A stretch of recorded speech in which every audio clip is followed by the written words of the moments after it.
सर्व सृष्टि रचनहार कबीर परमेश्वर जी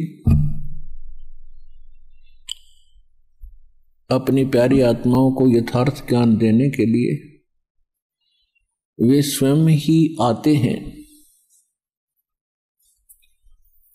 अपने सतलोक से चलकर आते हैं और वो गुरु की भूमिका निभाते हैं। क्योंकि यदि पृथ्वी पर गुरु होते तो परमात्मा को आने की आवश्यकता नहीं थी। पृथ्वी पर गुरु नहीं थे, ये लिटिल नॉलेज वाले गुरु थे, नीम हकीम थे। इन्होंने न तो अपने सदग्रंथों को समझा, इनके पास वो साधना भी नहीं थी जिससे ये कोई अनुभव ठीक कर सके परमात्मा के विषय में। इसलिए गुरु रूप में परमात्मा स्वयं ही आते हैं और वो अपनी महिमा भी बताने की चेष्टा करते हैं कि मैं परमात्मा हूं, लेकिन वो हमारे गले नहीं उतरती, क्योंकि हमने जो ज्ञान सुना होता है वो अज्ञान होता है। हम परमात्मा को निराकार मान बैठे होते हैं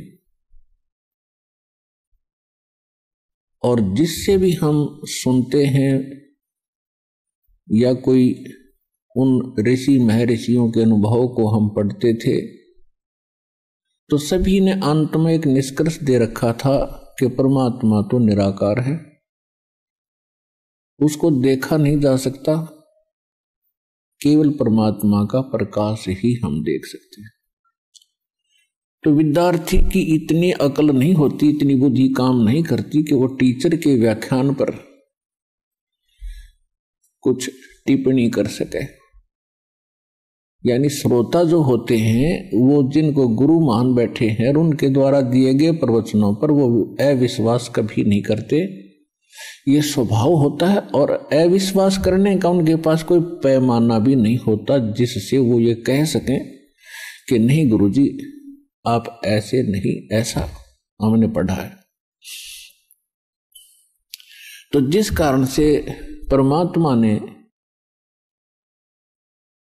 अपने आप को एक गुरु सतगुरु के रूप में ही अधिक पेश किया।